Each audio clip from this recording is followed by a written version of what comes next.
Today we are making one of my all-time favorite Moroccan tajines, this chicken tajine with preserved lemons and olives.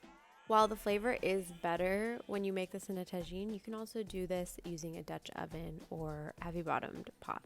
So we'll start with olive oil, onions, and garlic in the base of our tajine on a stovetop over medium-low heat. And we just want to get those sauteed and fragrant. Then we'll take them off of the heat and add our chicken thighs.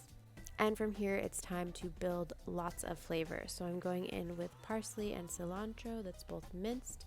Then we'll add some olive oil and some bloomed saffron. And then lots of spices. So we're doing paprika, salt, pepper, ginger, turmeric, and cumin. And this is just going to get sprinkled all over everything. And from there, we're just going to coat everything in these spices and the herbs and the saffron and the olive oil. We just want everything to get married together.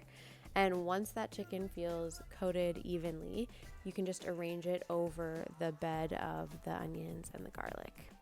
And from there, we'll add our olives, and we want to just make sure that these are evenly distributed, as well as our sliced preserved lemon.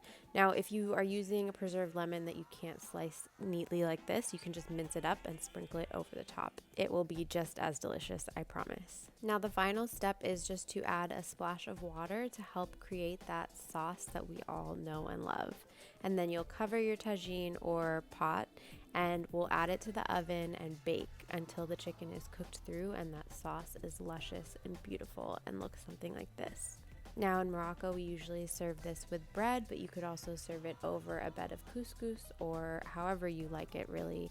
I just think the bread is the perfect vehicle for soaking up all of that sauce. And now I'm having a moment and I need to go. So I hope you make this and love it.